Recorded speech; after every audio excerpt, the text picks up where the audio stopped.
Thanks for joining us for another episode of the VC4A Founder Series. This is a podcast where startup founders share their stories of resilience and answer questions about the challenges and opportunities encountered during their entrepreneurship journey. This series is a collection of conversations with founders highlighting the ingenuity required to thrive in uncertain markets, make it through high-friction situations, and pass crises. Each episode highlights a different founder and the unique set of challenges they are facing. My name is David Coleman. I am the growth lead at VC4A, and I will be your host. Hello, and welcome back to another episode of Founder Series. This time we have with us Palesa Moloi. Did I say that right? Okay, so hi Lisa, and welcome. Hi, David. Thank you so much for inviting me to actually speak about our company. I think I'm actually really excited because I think It is a last interview that I'm doing for the year. So okay. Let's make it a good one. We're happy to be the last but not the least. Absolutely. Okay, so not all our listeners will and our viewers will know about your company. So tell us a little bit about you and your company. Okay, perfect. So I'm a qualified chartered accountant, and I'm the CEO and founder of ParkUpp. So ParkUpp is essentially a collaborative consumption platform where we connect property owners that have empty parking spaces to companies and individuals that need parking on a monthly and daily basis. I started the company while I was actually completing my articles, which is quite a challenge because, I didn't have resources. I didn't know anything about technology. There's a lot that I had to navigate, but I suppose we're going to get into that just now. Okay, but one of the things that we've kind of there's a bit of a theme in this series is that we always go back to the beginning because a lot of time there are a lot of situations, opportunities that came along that kind of led to this idea, right? Oh. You didn't just wake up one day and maybe just decide, hey, this is going to be it. There's certain things that happen along the way. So tell us a little bit about your past, what you were doing before, how you kind of came up with the idea, and yeah. Okay, cool. So I was doing my articles at the Auditor General of South Africa, and as a trainee, I didn't have allocated parking because the managers and everyone else above us sort of had that priority to park inside the parking lot that we had. And then as trainees, we had to park on the side of the street. I drive a VW Polo. I'm not too sure which country you're from, but in South Africa, our cars are prime, like a prized possession for, theft and things like that. So I was always kind of self-conscious that my car was parked outside, occasionally going out to check if it's actually okay. And then I thought to myself, well, why don't I actually go find a parking lot that's empty? Because there are, quite a few empty parking lots, but they're sort of cordoned off, or, people in the general public don't necessarily have access to them. So I went and spoke to one of the security guards, and I said to him, listen, I'm really scared my car's going to get stolen. Can I buy you lunch every now and then? Would you let me park inside? And he did. So I was constantly thinking about this thing, and it bothered me so much so that I thought to myself, maybe let me start a company where I can connect property owners that have, these empty parking lots to people like myself that are parking on the street. And this was in 2016. But initially, the idea actually didn't start off like that. So initially, my idea was to, okay, cool, let's actually improve the parking experience for shopping centers, right? And that would mean a person downloads an app. They pay, everything is paid on the app. When you get to the shopping center, the boom just opens through license plate recognition, and then they can simply go in. And that's because those are the solutions that I saw around myself. And I was like, maybe I can, do something better here. But because of, I guess, there were a lot of barriers to entry. So the property owners didn't know who I was. They didn't really understand my solution.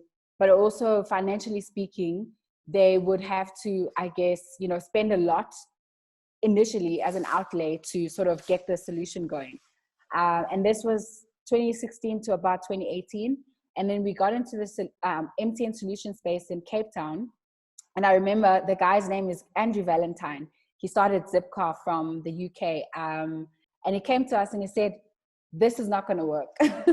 It's not scalable. It's not a business. It's something that you could probably do as a side project, but it's definitely not going to scale. How about you guys actually start a platform where it's similar to Airbnb, where you're connecting people with, parking spaces and people that have cars. And since then, that was, sort of a spark to, okay, maybe we need to change our business model. And I guess that's the other thing about being an entrepreneur, not being married to your idea, but more about falling in love with the problem and trying to find ways to actually solve that problem. So we walked down the streets of Observatory in Cape Town. And then obviously we realized that, okay, there's these empty parking spaces and then the cars are here. How do we make this work? And that's where ParkUpp came in. We built the platform eventually in 2019. We launched. Now we have over 8,000 actually. I'm not too sure about the numbers. It's, we're way past that stage, but we've got over 8,000 parking bays on the platform, have collected over 1 million on behalf of property owners through our platform as well. So it's been quite a journey. No, so this is really interesting. So you were going in slightly, you didn't have the right business model at first, and then you figured out, okay, right, we need to get this kind of Airbnb, like you say, kind of scenario where people can just basically rent it out. How do you communicate that? How do you get that out to people? Because people don't know, right? And how did you identify different target groups that you could actually, market this to? Marketing. I guess a chicken and an egg thing. So first of all, we needed to get the listings on the platform, but then at the same time, we needed users, because some of the property owners were like, well, how many users do you guys have? So it was this chicken and egg thing. But before that, just to take a step back, in our minds, we thought that we were creating a completely new market. But then when we started doing more research, we found that there was Gumtree, just a listing platform where people can just go on and list, but there was no booking process. So then we thought to ourselves, maybe we could learn something from these people, because they've been doing it, but now in a different fashion. So it was Gumtree. We had lots of conversations with the owners that had their spots on Gumtree, just understanding who their users are, what type of businesses that they're targeting. So we came up with target personas based on the conversations that we're having with them. Then we also found that there's an offline market that's happening where people that have empty parking spaces are either posting it on the wall in their building saying empty, extra parking needed, 1,500 a month, just like placards on the walls. Then we also found that it was happening on WhatsApp, Facebook. So there was already a market happening, but not on a platform like ours. So we learned a lot from those people. We didn't try and reinvent the wheel, but more of like learning from those people. So we came up with 3 big target personas. The first one was companies, because we realized that, companies obviously have employees, right? And especially in, overpopulated areas like Cape Town, the employees are the ones that are usually struggling, but the company is the one that's paying for the parking, right? So that was the first one. The second one was entrepreneurs, digital nomads who are constantly moving around and things like that, but they don't necessarily have parking. Either they're working in a co-working space or a coffee shop, something of that sort. And yeah, they were one of our biggest target personas. And then lastly, it was just general individuals. Let's say someone that just wants to go into the city, or maybe they're coming there for a holiday, but they don't have parking. So that was kind of the general, any type of person, but we focused on the companies and the individual entrepreneurs type of personality. We had 2 companies that we're competing with. I'm not gonna mention their names, but Right now, they actually don't exist anymore. I'm not too sure what actually led to them, sort of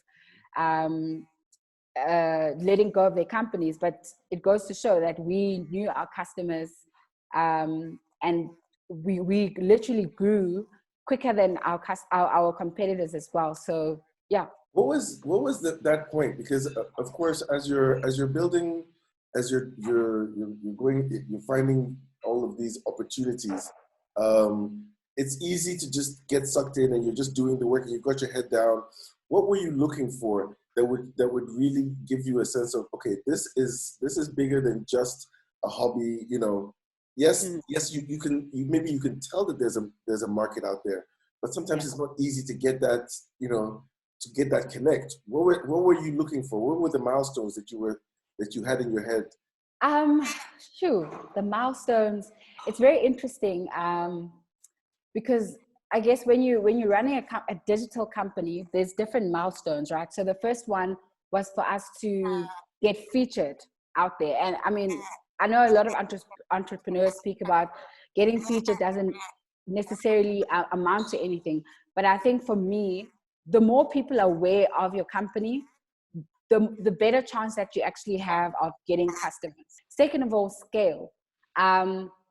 With the kind of platform that we have, you could either have one parking bay listed, or you could have a big parking facility with a lot of parking bays listed. So the first thing for us was, let's get the big boys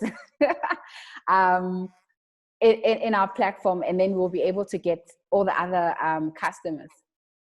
That's the first one. And then I guess for me, it was actually that income hitting our bank account.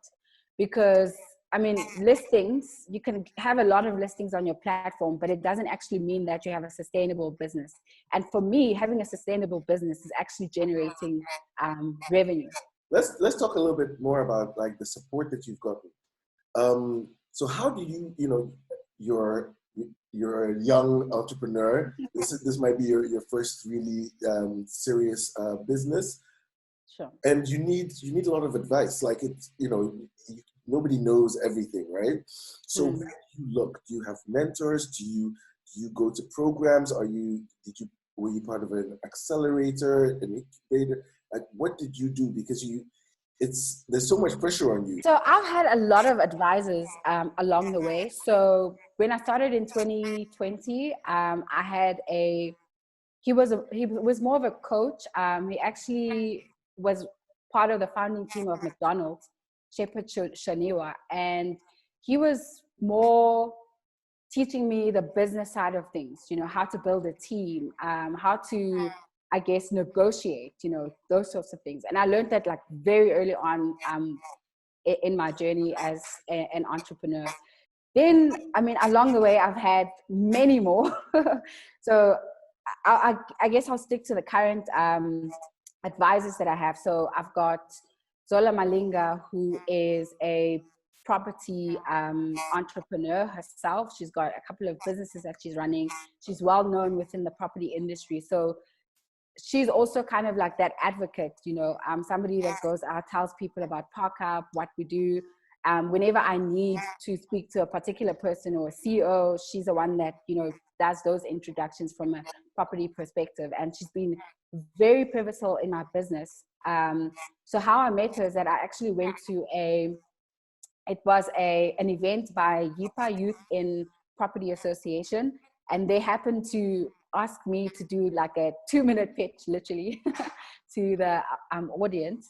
And after that, we just had a really good conversation. We had our first meet speaking about where ParkUpp is trying to go. And she was like, okay, cool. What do you need? Who do you need to speak to? I'll make it happen.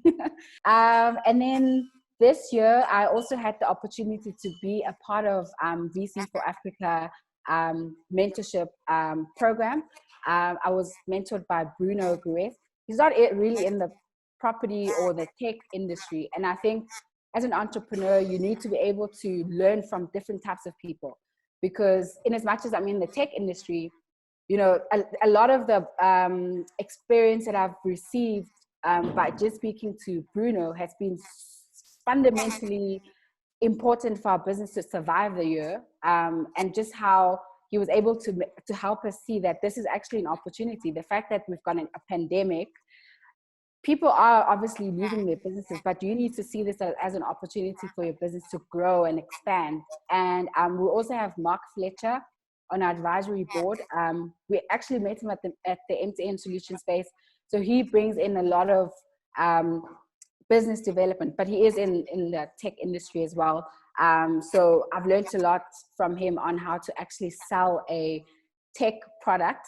You know, how do you go about it? How do you actually set up an inbound marketing strategy and things like that? And who else? It seems like you've got a good, you know, team of people who you can lean on. Yeah. Let's go back again just a little bit to the early stages. How, you know, you kind of mentioned that you built this platform. These things cost money, and Yeah. you know, and you don't have customers yet at that point.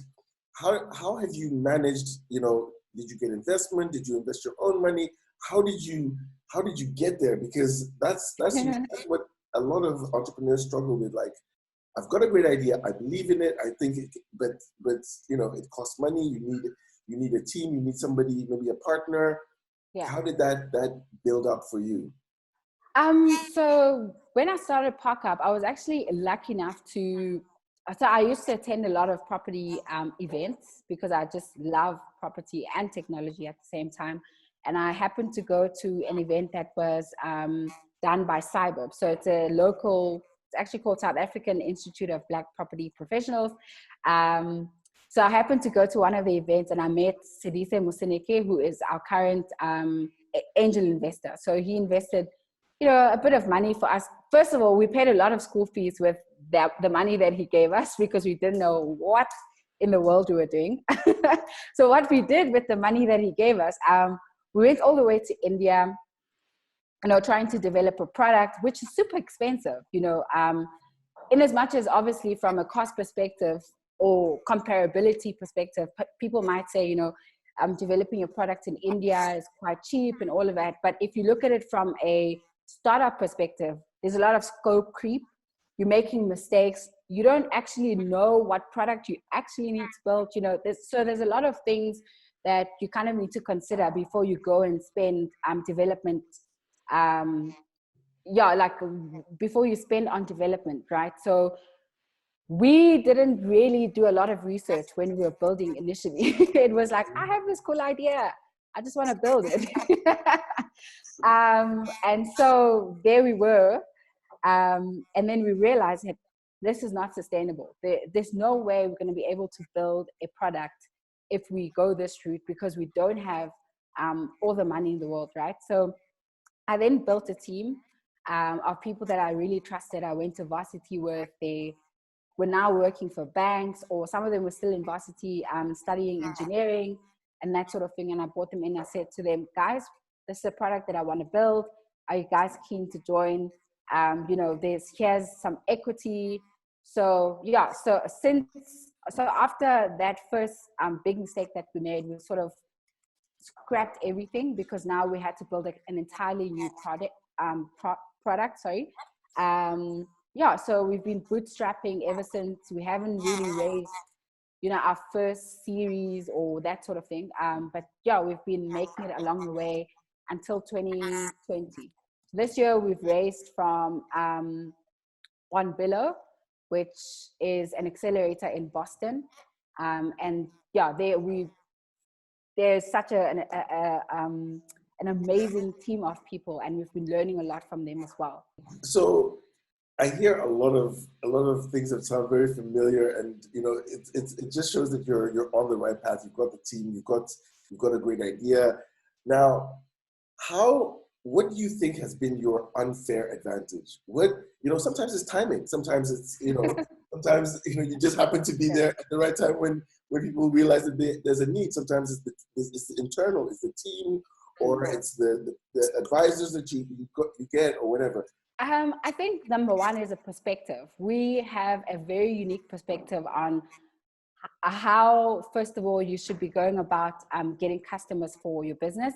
So instead of, like I said, like I mentioned earlier, that we didn't go door to door getting those individual parking spots.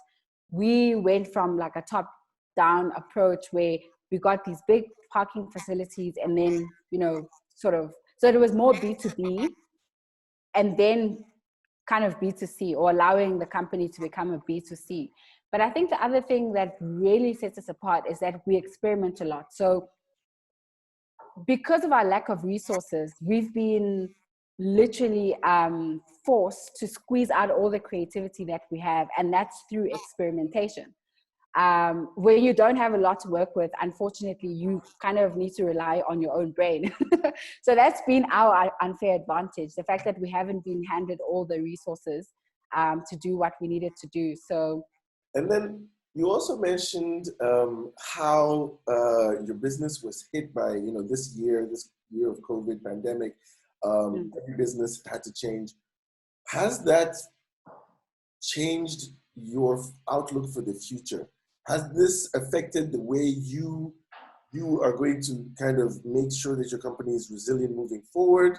Has it changed your business model? What did this year do to you?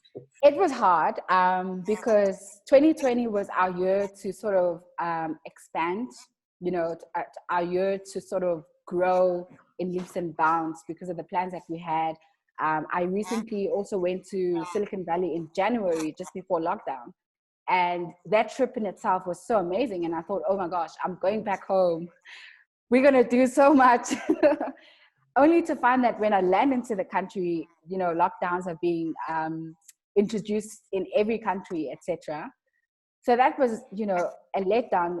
And I think I actually got depressed a bit, you know, the fact that like we had so much planned, but now we can't implement. And there was also a time where, as a company, we didn't generate any income because people weren't going to work. You know, when we had that hard lockdown, people couldn't move around, so we had to freeze people's parking accounts. Also, as a way of giving back and helping the society, because at the time, you know, people were under a lot of financial pressure. So naturally, you know, when things like that happen, they kind of, I don't know, they force you to think beyond what you're currently doing. I had a few conversations with some of the people in my network, and I remember one of my really good friends, Paulo, he said to me, I think the parking industry is actually going to be the most hard hit. So if you look at like the logistics industry, you know, it has been the most hard hit. And I mean, I got really sad. I was like, what's happening? What's going to happen to us? I mean, we just launched last year. And then he said, maybe you guys can actually think of your platform as a rental platform, so not a parking platform. And I was like, okay, that's very interesting. So I went back. I started thinking of all sorts of ideas. What can we do? What can we do? And then I had to sit back and sort of think to myself, we're in the property industry. What's happening currently in the industry? So, you know, a lot of talk about the future of work, remote working, flexible spaces, etc., etc. And I thought to myself, if the parking industry or the size of the parking industry is kind of shrinking, maybe to kind of increase our pie as well, we can now introduce flexible spaces. Because interesting enough, we have a co-working space client. I'm not going to mention their name. But well, actually, we actually have quite a few of them. And parking is quite complementary to flexible spaces, right? So then what we thought is, okay, maybe what we can do is introduce a new product to our platform. And now the question was, are we going to rename ParkUpp or are we going to keep it the same? But yeah, we then decided we have to rename, because if we have to just keep ParkUpp, it still has that parking, you know, connotation to it. So we've now come up with a new product or a new platform that will still have parking in it, called Troop Space. It's a flexible flexible space platform where we're connecting people to flexible spaces that are unique, and it's going to be for work, it's going to be for events, and other types of, activities. You mentioned something. You mentioned coming back from the US and kind of having that moment. As a founder, as the owner of a business, everything that happens to the business really affects you. It's not something that we talk about enough in the entrepreneurship world. But as an entrepreneur, you can face some serious depression. It's hard sometimes because there's so much pressure on you. You have your team, you have so much responsibility, and then the thing like COVID happens. How do you center yourself? How do you where do you go to find your energy, So before I get into like my personal rituals, I really want to say that I have an incredible team, right? So Tabang and Jabu are super amazing in that when I had my depressed moments, first of all, they allowed me to sort of share my thoughts and everything that was happening. But especially Tabang, he's quite he's quite a positive person in that he was always reminding us of the good moments that we had in our company, and that also at the same time we've had very tough moments in the company, but we still made it. So it's very important to surround yourself with people that sort of remind you of where you come from, where you're going, and that you can actually make it. And then what I do for myself when I'm depressed or I'm feeling really down, I really enjoy like art, creating stuff, writing. So I've got a personal blog where I just write stuff. But I also love Instagram in terms of just curating stuff that I really enjoy. And when I take myself out of that rat race of, okay, we need to create, we need to make this work, etc., just taking time out to say, okay, this is my time.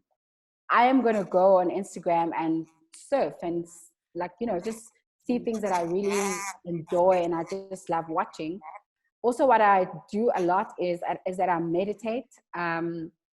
So after like my workout or something like that, I meditate and just center myself again. And I speak to people a lot. So when I'm feeling down, so for example, my boyfriend, he's going to know that I'm feeling down. And I actually tell him, I'm feeling down and this is what's making me feel down. So I think it's very important to speak, about these issues to whoever, that you can trust. But also speak to people that will speak life into you. Because sometimes we may speak to other people and be like, yeah, but we always knew ParkUpp wasn't going to work. I just wanted to ask about how you have upscaled yourself, how have you kind of brought your team along to make sure that everybody's staying abreast with what they need to know. Yeah. Upskilling. So I listen to a lot of podcasts that are prop tech related, and currently I actually just got into flexible co-working space type of podcasts. You learn a lot from just listening to stories, and sometimes you have that eureka moment that, oh, actually we could do this. But I also like online courses. So first of all, I took a data science course with Explore Data Science. So I do know a bit of coding. I do know a bit of, data analytics and things like that.